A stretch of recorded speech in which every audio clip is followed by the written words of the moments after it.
Bonsoir et bienvenue dans 28 minutes au sommaire. Ronde de gamètes, feu d'artifice spermique, la famille dans tous ses états.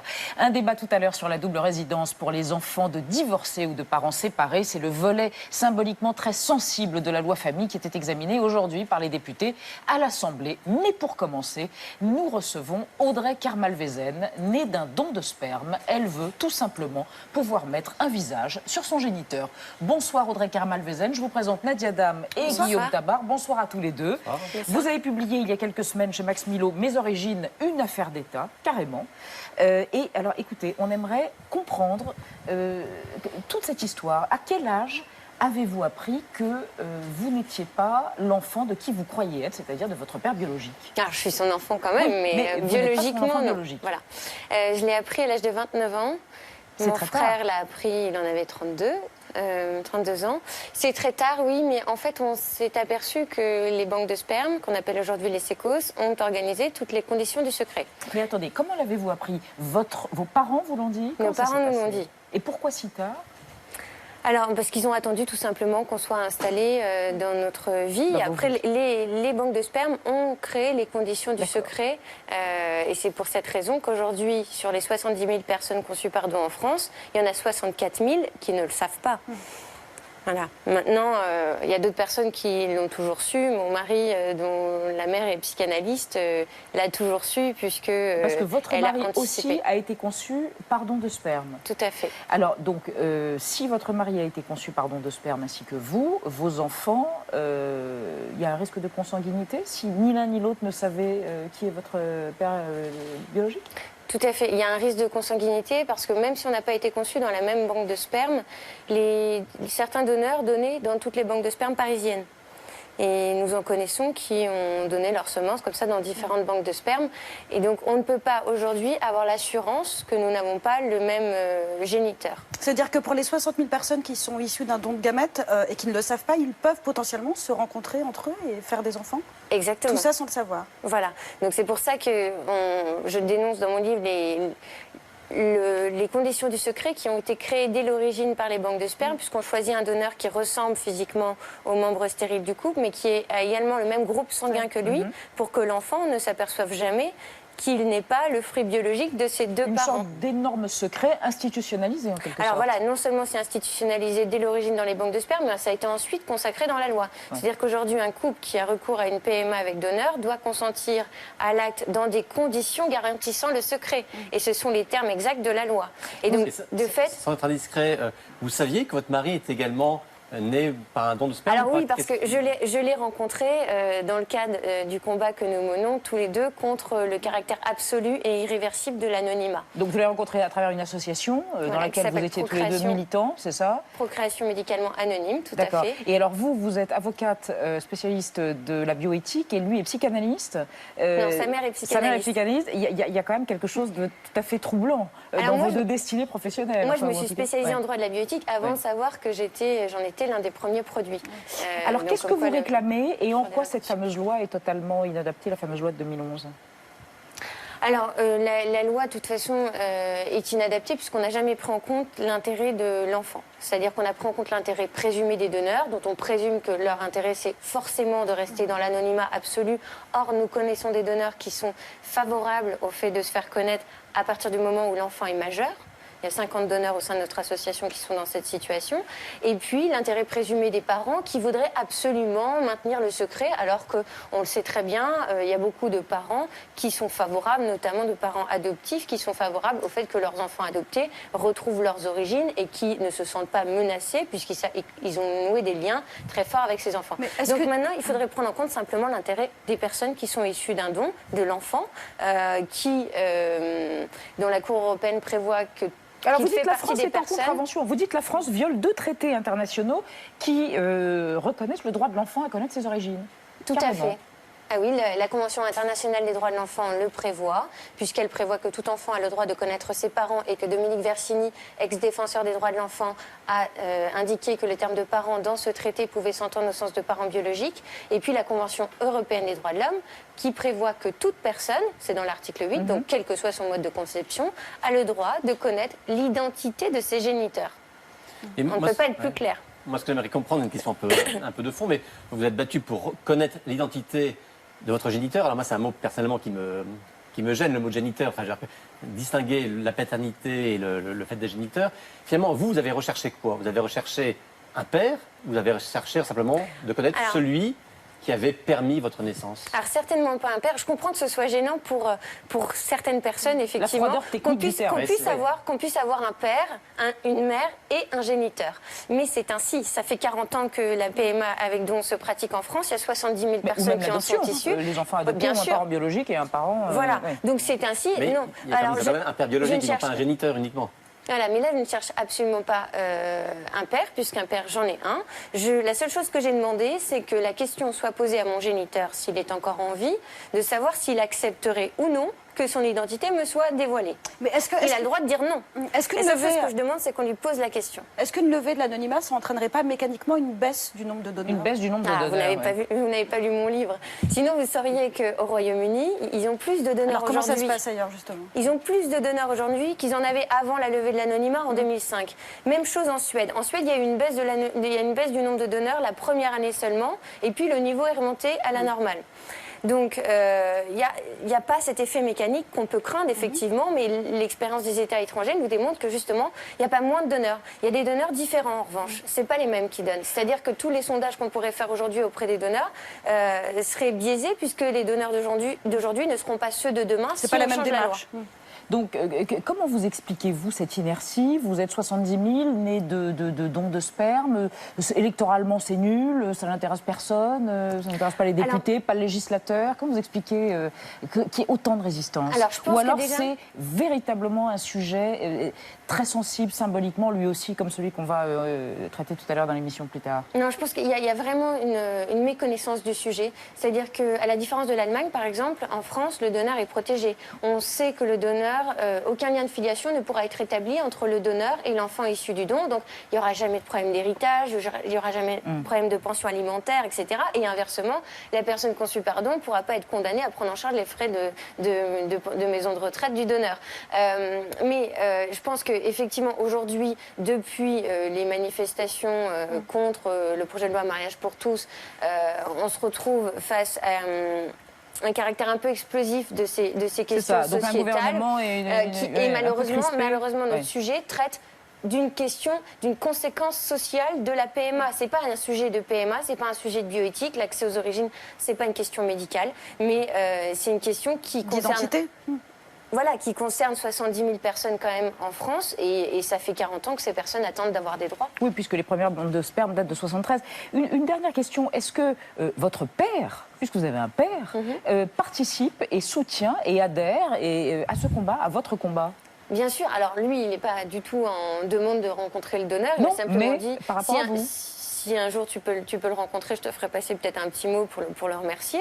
Mais il était là à tous les procès, et bien sûr qu'il me soutient, et il a hâte que j'obtienne gain de cause, puisqu'il sait très bien que je ne recherche pas un père, mais simplement à savoir ce que je porte en moi, ce que je vais transmettre à mes enfants, au-delà de, bien sûr, des valeurs de l'éducation. Est-ce que vous cherchez aussi à savoir si vous avez des frères et sœurs, parce que potentiellement, le don de sperme de votre père biologique peut avoir été utilisé pour 10 naissances. Donc vous avez peut-être des frères et sœurs. Plus que 10 naissances, parce que ce que vous dites, là, la limite de 10 naissances, ça date de 2004. C'est plus encore maintenant. Avant, en 94, on était à 5, et avant 1994, c'est simple, il n'y avait aucune loi. Et vous voulez rencontrer? C'est-à-dire que la procréation médicalement assistée avec donneur, j'insiste, l'anonymat du don, tout ça, ça n'a été inscrit dans la loi qu'en 1994. Donc entre 73 et 94, il n'y avait aucun encadrement législatif. Donc aujourd'hui, lorsque j'ai posé la question de savoir comment on faisait pour s'assurer qu'une personne qui a donné son sperme dans un centre ne puisse pas donner dans un autre centre, et que la limite de 10 enfants ne soit pas dépassée, on m'a dit, il n'y a aucun système de recoupement entre les différentes banques de sperme, ça repose sur la confiance. Donc imaginez, si aujourd'hui ça se passe comme ça, comment ça devait se passer à l'époque de ma conception, où il n'y avait même pas cette règle. C'est-à-dire, aujourd'hui, il y a une règle, mais on ne met pas des moyens en œuvre pour qu'elle soit respectée. À l'époque de ma conception, en tout cas, il y a un livre qui s'appelle Le Donneur de Guy Descartes, qui est un peu romancé, mais c'est l'histoire d'un Parisien qui a mis au monde 4320 enfants et c'est inspiré de l'histoire vraie. Il y a eu un certain nombre de films et de fictions depuis. Ça n'est pas une fiction, c'est votre histoire, mes origines, une affaire d'État. Audrey Kermalvezen chez Max Milo. Merci d'être venu sur Arte dans 28 minutes ce soir. Et place au débat sur la résidence alternée. Ce volet particulièrement explosif de la loi famille était débattu aujourd'hui à l'Assemblée nationale. Si ce texte est voté le 28 mai prochain, un enfant de parents divorcés ou séparés aura désormais 2 adresses au nom de la parité. Un enfant peut-il, comme Cadet Roussel, avoir 2 maisons et s'en trouver bien heureux? On en parle après la mise au point de Sandrine Le Calvez. «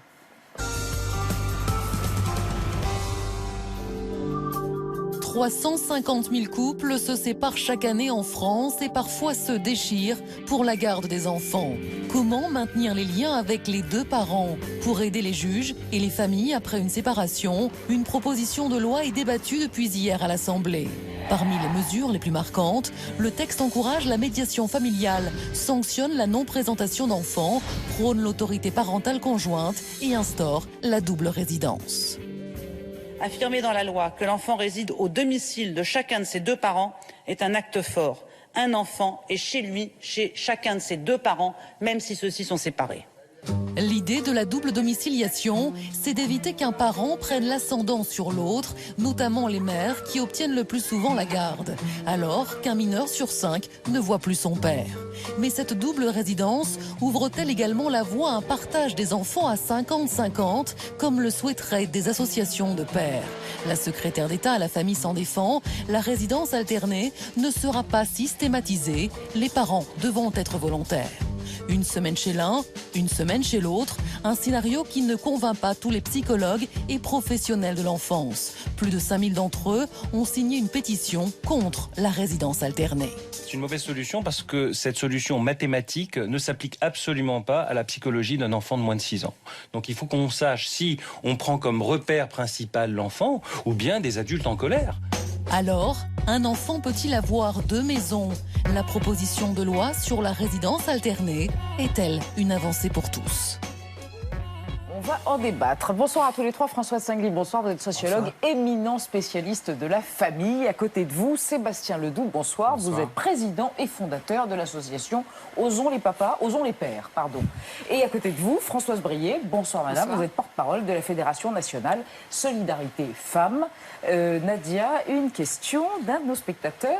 Oui, une question pleine de nostalgie, vous allez le voir. Que fait-on pour aider les familles à rester unies? Du préventif dans ce domaine est nécessaire. François de Singly, est-ce que ça aurait du sens aujourd'hui à encourager les couples à rester ensemble pour les enfants, comme c'était le cas pendant longtemps? Ce spectateur. Il a raison.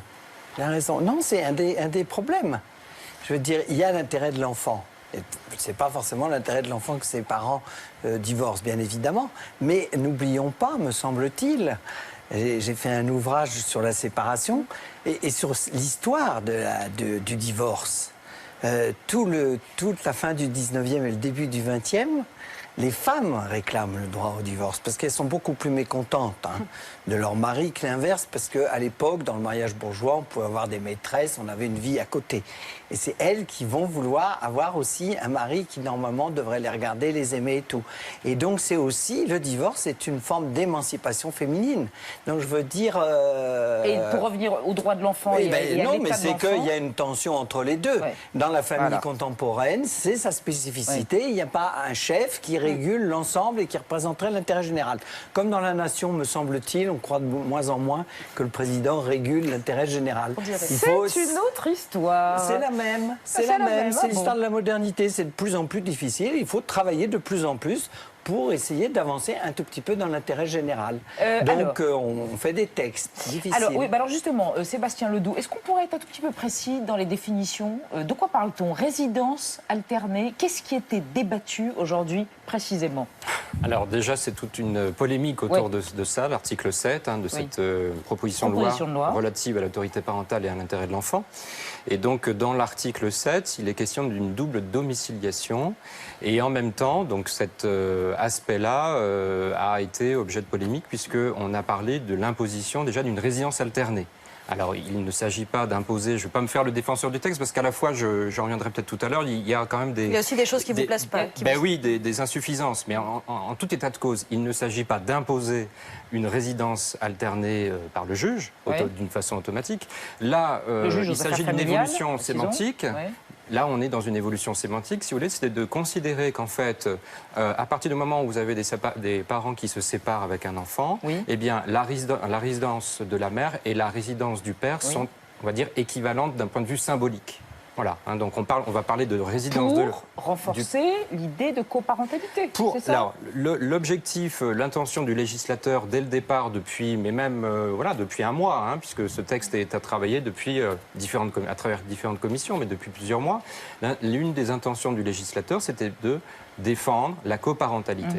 Voilà, donc c'était au nom de ce principe-là et d'égalité et de mettre les parents sur un pied d'égalité qu'on a effectivement considéré qu'il fallait deux domiciliations. Si l'on compare votre attente, votre souhait à la situation actuelle, on voit qu'aujourd'hui, 17% seulement des enfants dont les parents sont passés devant un juge sont en résidence alternée. Mais si des juges aujourd'hui ont décidé à 71% que l'enfant serait plutôt domicilié chez sa mère, au-delà de l'objectif de rééquilibrage que vous avez, est-ce que ce n'est pas tout simplement parce que eux, juges, ont considéré en conscience que l'intérêt de l'enfant, précisément, passait par cette solution ? Alors, c'est l'un des objets aussi de polémique, c'est-à-dire qu'en fait, si on regarde les chiffres du rapport du ministère de la Justice, il y a eu un rapport là-dessus sur justement la question des affaires familiales et comment sont traitées ces demandes-là. Et nous, ce qu'on dénonce, c'est ce chiffre-là. C'est-à-dire que vous avez, dans 100% des cas, quand la mère est d'accord sur la résidence alternée, elle est accordée par le juge, dans 100% des cas. Quand la mère est en désaccord avec cette demande-là et qu'elle est portée par le père seulement, elle est refusée à 70 à 75%. Voilà, donc ce qu'on veut dire par là, c'est qu'il nous semble qu'il y a un aspect discriminatoire là-dedans, que les motifs... Dans le cas des pères, enfin... Oui, et que les motifs de refus ne sont jamais des motifs de violence, ça c'est important aussi de le dire, dans la situation présente et dans le débat actuel.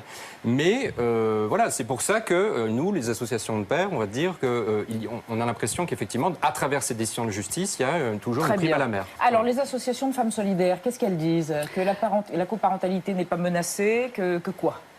Les associations de défense des droits des femmes et des femmes victimes de violences en particulier trouvent que d'abord les changements sémantiques, est-ce qu'il faut vraiment une loi pour ce changement sémantique ? D'une part, par ailleurs, la coparentalité, ça reste un idéal à construire quand même. On est en phase d'inégalité entre les femmes et les hommes dans la prise en charge des enfants et ce qu'on trouve, c'est qu'il n'y a pas forcément de désaccord par rapport au père. Je pense que la loi de 2002, elle est très précise, elle préconise la résidence alternée, elle permet également la médiation familiale. Et ce qu'on s'aperçoit, c'est que ce sont les femmes qui prennent en charge majoritairement les enfants. Et donc les juges valident en fait cette situation de fait. Et il faut savoir quand même que dans les cadres de séparation, 80% des parents sont d'accord sur la résidence de l'enfant. Donc on n'est pas non plus en défaveur des pères. On va parler juste pour comprendre, puisqu'on parle du texte de loi. Et après, qu'est-ce qui ne vous convient pas dans le texte qui est débattu en ce moment à l'Assemblée ? Je pense que d'abord, il n'y a pas de garde-fou pour les femmes victimes de violences et leurs enfants. Je pense qu'à part l'article 4 qui parle de violences condamnées, dans le cadre de déménagement, dans le cadre de si un enfant change d'école ou si la mère doit déménager ou le parent doit déménager, il doit demander l'accord à l'autre parent, sauf s'il y a une situation de violence condamnée. Pour nous, c'est le seul garde-fou. Il y a évidemment des situations de violence avérées. Vous avez des plaintes, vous pouvez avoir des certificats médicaux, des témoignages, une ordonnance de protection. Et quand on sait qu'il y a très peu de femmes qui portent plainte d'une part et qu'il y a très peu de plaintes qui aboutissent, peut aussi avoir des alternatives aux poursuites. Voilà, toutes ces situations, comment elles vont être prises en compte ? Il arrive aussi que des pères soient accusés à tort de violence, qui est une construction. Ça peut être aussi une instrumentalisation dans le cas de divorce compliqué. Je pense qu'on parle toujours de manipulation des femmes. Alors c'est vrai que on n'en parle pas toujours, mais ça arrive aussi. Ça peut arriver, effectivement, et nous condamnons évidemment ces situations. Mais en tous les cas, nous, les femmes que l'on voit dans nos centres d'hébergement, et on héberge 6500 femmes et enfants, on gère le 39-19 2009 qui reçoit 20 000 appels de femmes victimes de violences. Donc ces femmes-là, je ne rencontre pas, en tous les cas, y compris dans la structure que je dirige, extrêmement peu de femmes qui sont manipulatrices. Donc que fait-on de ces millions de femmes et d'enfants qui sont concernés par les violences? Vous vouliez réagir? Non, pas sur ça, mais sur ce point précis, il est clair, c'est un projet de loi. Donc là, moi, je suis d'accord. Une proposition. Non, mais ce que je voulais dire, il est clair que ce texte est améliorable. Mais est-ce qu'il va être amélioré?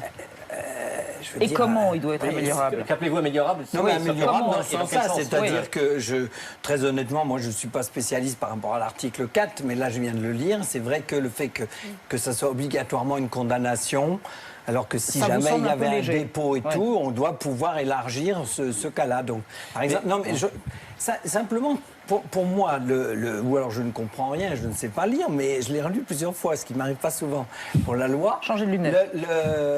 Merci. Une page de publicité. Ah non, c'est très bon. Donc non, mais ce que je voulais dire, c'était que si on revient sur la résidence alternée, on est, même dans les législations qui presque le rendent obligatoire, on est, disons, à 20%. Ce qui ne me choque pas a priori, même au nom d'un principe d'égalité et tout, puisque si on regarde globalement, il y a à peu près 15-20% de pères qu'on pourrait appeler égalitaires dans la société. Donc, normalement, c'est aussi ceux-là qui vont réclamer davantage et tout, parce qu'ils ont déjà eu l'habitude. On va pas se battre. Parce qu'ils étaient déjà impliqués dans la vie de l'enfant. Ils étaient déjà impliqués, bon, ils continuent et tout. Bon, ce qui est important, et c'est parce que le texte est très clair, la résidence est fixée au domicile de chacun des parents. Donc l'enfant a 2 domiciles. Mais j'allais dire, la question n'est pas de savoir si le père a participé avant, etc. La question est de quoi? Parce que dans la loi française, et pas sous le gouvernement actuel, à l'unanimité, à ma connaissance des parlementaires, on a décidé quelque chose qui était après le divorce, après la séparation. L'autorité parentale est conjointe. Conjointe. Parce qu'il y a des pays où elle n'est pas conjointe. Chacun a de l'autorité. Elle est conjointe. Donc, ce que je voulais dire, si elle est conjointe, c'est qu'un enfant, après la séparation, a le droit, en France, c'est indiscutable, de conserver ses 2 parents. Ces 2 parents étant inscrits dans 2 espaces, quand il rentre dans l'espace de son père, même s'il y va qu'une fois tous les 15 jours, même s'il y va que l'été, eh bien, il a le droit d'aller chez lui aussi. Sébastien Ledoux. Alors, c'est une continuité d'un point de vue historique aussi. C'est effectivement une continuité de 2002, qui était déjà une avancée pour les droits des pères par rapport à l'autorité parentale conjointe, qu'ils n'avaient pas auparavant. Et effectivement, on parlait de droit de visite et d'hébergement auparavant, avant cette loi. C'est ça qu'il faut signaler. Il y avait un parent principal et un parent secondaire, d'une certaine manière, c'est ça? Bien sûr, il y avait un parent principal, résidence principale de l'enfant, et puis ensuite, il allait chez son père, mais qui n'était pas chez lui, en visite et hébergement. Voilà. Donc ça, c'est quand même assez important. Et au père, éventuellement, les loisirs. Oui, alors on va parler de l'intérêt de l'enfant. Et ce que je voudrais comprendre, c'est que Françoise Brié, vous êtes appuyée sur la situation de violence, notamment dont sont victimes les femmes.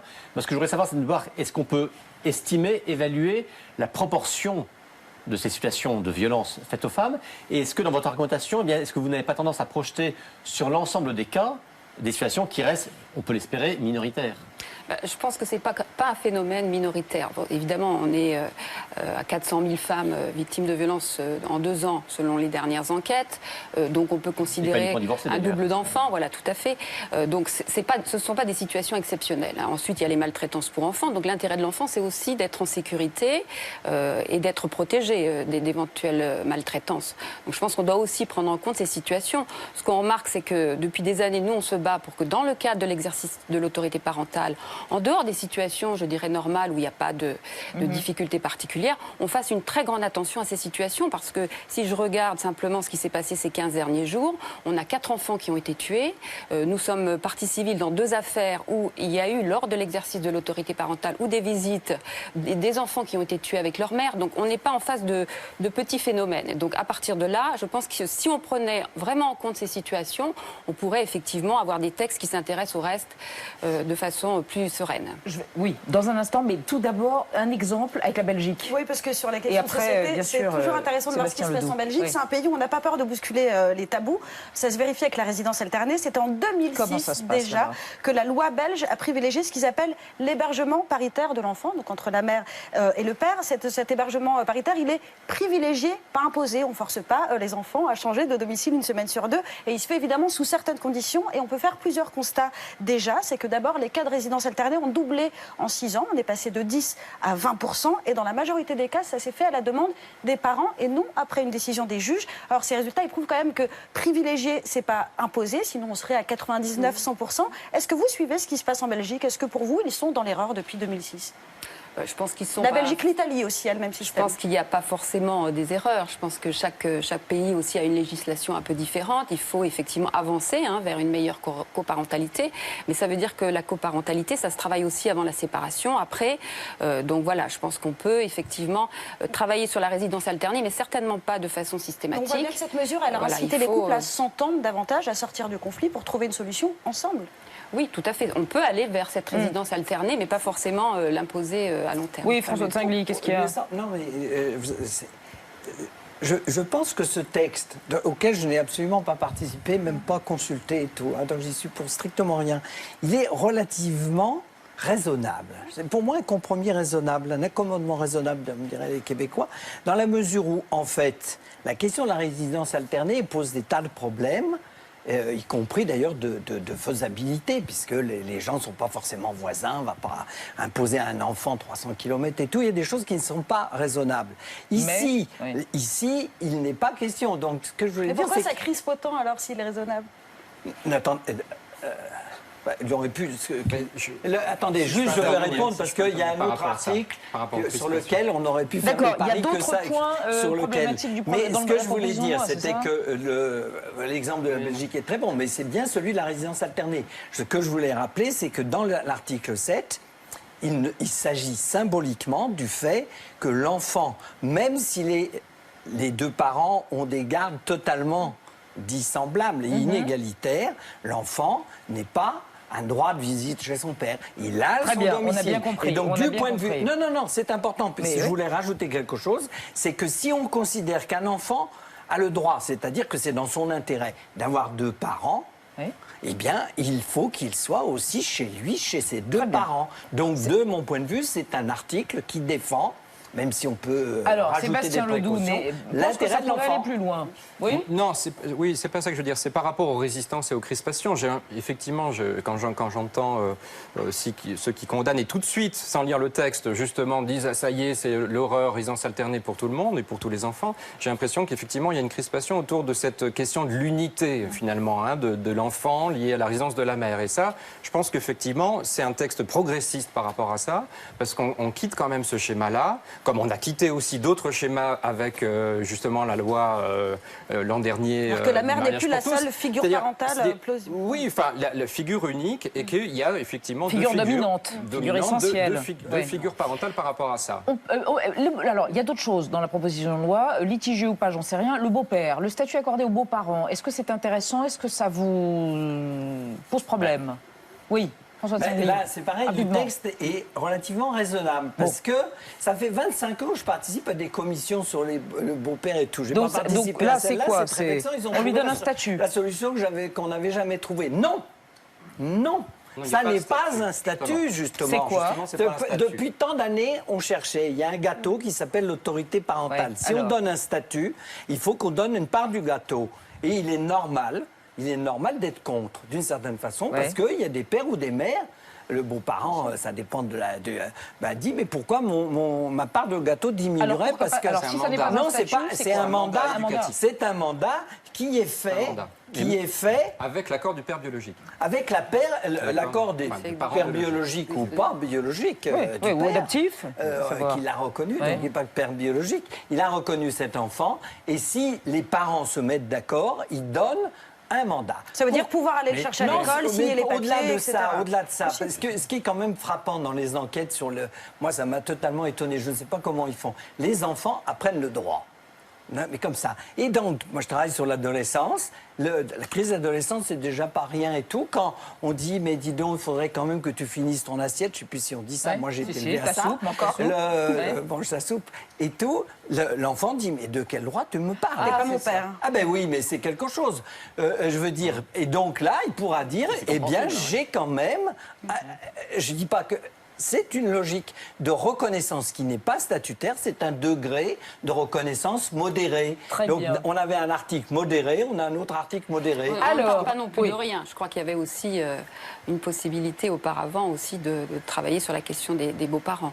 Alors, on va faire un petit retour en arrière. Il est arrivé en chaise à porteur à l'Élysée en 1974. Valéry Giscard d'Estaing, votre idole, Guillaume Tabar, époux d'Anne-Émone de Brandt, et il a été le facilitateur du divorce par consentement mutuel. Un petit rappel avec le rétroviseur de Marc-Antoine de Porrette, mon chou, né sous Mitterrand. Regardez.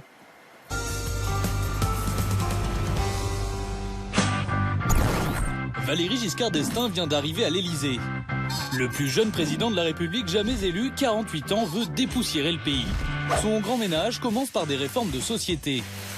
Abaissement de l'âge de la majorité à 18 ans, dépénalisation de l'avortement, mais aussi le divorce par consentement mutuel. Il y a des actions continues à poursuivre dans le sens de la transformation de la société française. Et là, je suis sûr aussi que ces problèmes qui touchent la personne humaine seront traités avec tout le scrupule et en même temps avec toute l'ouverture d'esprit et de cœur. Avant la réforme, seule une faute de la part d'un des deux conjoints rendait la rupture officielle du mariage possible. Les époux étaient souvent poussés par leurs avocats à s'écrire des lettres d'insultes pour les produire devant les tribunaux. Si c'est fichu entre nous. Désormais, le Code civil retient 3 causes possibles. La faute, la rupture de la vie commune et le consentement mutuel. Nous avons en France un cas de divorce pour 9 mariages. C'est important, c'est tout de même une minorité. Le problème qui m'était donc posé est celui de guérir le mal lorsqu'il existe. Un divorce, c'est un échec du mariage. Par ailleurs, l'adultère n'est plus considéré comme un délit pénal. Le 11 juillet 1975, la loi est largement adoptée par le Parlement. François de Singly, on dit tous merci Valéry Giscard d'Estaing, non? Oui, mais il est sous-estimé souvent, y compris dans le hit parade qui vient de sortir. Pas au Figaro. Si, non, mais dans le hit parade là, des Français et tout, il n'avait pas eu un grand score. Et du point de vue, non, mais il y a différentes choses, mais y compris, c'était le premier à faire un ministère de la condition féminine. Et l'IVG, mais le divorce par consentement mutuel. Le divorce par consentement mutuel, c'est reconnaître que les adultes, s'ils tombent amoureux, eh bien, ils peuvent aussi tomber en désamour. Et donc, le mariage est passé d'un mariage institution à un mariage contrat, qui est le sens, normalement, du mariage civil. Mais Françoise Brié, vous vouliez ajouter quelque chose sur... Les violences économiques. Je pense que dans l'exposé des motifs de la loi, on parle effectivement des pères qui ne voient pas leurs enfants, mais est-ce qu'on parle pourquoi ces pères sont absents? Et pourquoi cette loi n'a pas non plus prévu, enfin cette proposition de loi, on revient à la proposition de loi de violences économiques, quand 40% des pensions alimentaires ne sont pas payées, ce sont quand même majoritairement les femmes aussi qui assument les enfants. Donc voilà, je pense qu'il faut... oui, peut-être, et justement, personne n'a fait d'enquête. On est à 40% de ce qu'on parle, mais je pense qu'il y a énormément de femmes qui sont dans la précarité et qui s'occupent seules de leurs enfants sans avoir aucune ressource. La question de la résidence alternée, en tous les cas, pose aussi la question comment partager les allocations familiales économiques et comment, la pension alimentaire va aussi être... Alors, tout à l'heure. Ça n'est pas un texte sur la séparation et le divorce et ses conséquences. C'est un texte sur les familles recomposées. François de Singly, vous voulez mon fauteuil? On va en Algérie. Ah, vous avez raison. Je le garde. Juan Gomez de la Catal, on va en Algérie. Comment ça se passe le divorce en Algérie? On assiste en ce moment à une explosion du nombre de divorces. L'année dernière, plus de 55 000 couples se sont séparés devant les tribunaux, soit une hausse de 60% en 5 ans. Alors, le divorce semble aujourd'hui se banaliser en Algérie. Il faut dire que les procédures ont été simplifiées pour désencombrer la justice. En moyenne, les divorces sont quand même prononcés dans un délai de 3 mois. Et sans surprise, le mode de séparation le plus répandu aujourd'hui reste la répudiation, c'est-à-dire la rupture du couple par la volonté unilatérale de l'homme. D'ailleurs, dans un passé récent, la quasi-totalité des divorces s'effectuait sous le mode de la répudiation. Les hommes et les femmes n'étaient donc pas égaux devant la loi. Eh bien, vous allez le voir, c'est toujours le cas, comme nous l'explique cet avocat. Selon l'état civil, quand la femme demande le divorce, elle doit apporter la preuve d'un désagrément. C'est toujours très difficile d'apporter des preuves tangibles. Le juge a donc du mal à vérifier l'argument donné par la femme. La relation de couple, tant sur le plan matériel qu'émotionnel, rend difficile l'analyse des dommages réels. De ce fait, le juge peine à statuer et à valider le préjudice en question. Voilà, mais avec l'adoption d'un nouveau code de la famille, eh bien, on observe une pratique qui se répand de plus en plus en Algérie. Depuis une dizaine d'années, les femmes n'hésitent plus à prendre elles-mêmes l'initiative de la rupture. Elles peuvent donc demander le divorce sans besoin d'apporter la moindre justification. Elles doivent quand même verser une compensation financière à leur ex-époux. Cette procédure est évidemment qualifiée de scandaleuse pour les mouvements féministes, qui n'hésitent pas d'ailleurs à la comparer à l'affranchissement d'un esclave. En tout cas, en Algérie comme en France, la justice confie majoritairement la garde des enfants à la mère. Seul dans 8% des cas, la garde est donnée au père. Le problème en Algérie, c'est que la grande majorité des pères ne versent pas de pension alimentaire, d'où le projet du gouvernement de mettre en place un fonds destiné aux femmes qui ont la garde d'enfants mineurs. Le problème, c'est que cette initiative fait polémique sur place. Une grande partie de la classe politique y voit la volonté des autorités d'encourager les divorces. Moussa Touati, candidat nationaliste conservateur à la dernière élection présidentielle, a même considéré que ce projet conduirait les femmes à la débauche. La semaine dernière, la ministre de la Famille a donc été obligée d'intervenir pour tenter de mettre fin à cette polémique en assurant que ce fonds était exclusivement destiné aux enfants pour les permettre évidemment de vivre dans meilleures conditions. Une question et une réponse relativement brève, Rosette Singlé. Non, tout d'un coup, on pense aux grands-parents. On se dit un mandat donc pour les beaux-parents dans cette proposition de loi et les grands-parents dans une société qui vieillit de plus en plus et où les grands-parents s'occupent de plus en plus des enfants. Oui, mais ça, c'est justement, d'ailleurs, une petite ambiguïté du texte où on passe souvent de beaux-parents à tiers.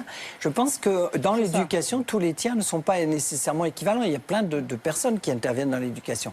Ici, on peut ne pas être d'accord, mais il y a eu un consensus là, qui est gauche-droite. On peut de temps en temps les respecter, me semble-t-il. Non, mais sur l'intérêt de l'enfant, qui était l'enfant, je m'excuse de le répéter, l'enfant a le droit de conserver des relations avec ses parents. Que par ailleurs on refasse aussi des textes sur d'autres logiques. Ouais. Ici, c'est vraiment la définition du fait qu'il a des parents. Il faut qu'il ait une continuité historique. On a vu tout à l'heure dans la première partie de l'émission, il y avait quelqu'un qui réclamait bien le droit de pouvoir construire son histoire. Mais les enfants du famille recomposée aussi. Sébastien Ledoux. Vous vouliez revenir sur les femmes et la résidence alternée. Oui, parce qu'effectivement, et là pour le coup, sur la résidence alternée, pas sur la double domiciliation, mais sur vraiment la résidence alternée en sens de temps passé avec l'un des deux parents et avec les deux parents de temps égal. Hein. Il ne faut pas oublier qu'il y a des femmes et des féministes justement qui portent ça aussi, qui portent ce combat pour la résidence alternée et pour une justement... Il y a un collectif de femmes pour parité à 50%. Et pourquoi justement pour des raisons aussi économiques et pour des raisons professionnelles, parce qu'effectivement, et moi j'y crois, c'est l'une des voies à l'égalité entre les hommes et les femmes pour l'avenir. Simplement. Françoise Brié, alors Non, mais je pense que l'égalité parentale, c'est évidemment très important, y compris pour les féministes qui ne se battent pas pour la résidence alternée imposée. Je pense qu'on est tout à fait d'accord pour le partage et pour la responsabilité parentale. Je pense que ça, c'est important aussi de le dire. Il y a la responsabilité parentale, il y a les devoirs aussi des parents de respecter l'autre. Et voilà. Et je pense qu'on doit aussi aller vers ces termes-là, y compris dans cette proposition de loi. Ce sera le mot de la fin pour ce soir sur ce dossier. Ils sont sévères mais justes. Les maniaques de désintox qui épinglent tous les soirs les approximations du personnel politique français. Ce soir, c'est Jean-Claude Mailly, le syndicaliste, le président de la centrale Force ouvrière, qui revient de manière un peu fantaisiste sur les avantages du syndicalisme de service en Scandinavie.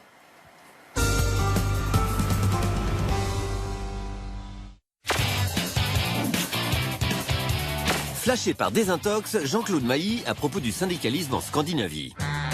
Et il y a une grande différence entre la France et d'autres pays. Quand je dis d'autres pays, c'est les pays nordiques, c'est l'Allemagne, etc. Dans ces pays-là, ne bénéficient d'un accord que ceux qui sont adhérents.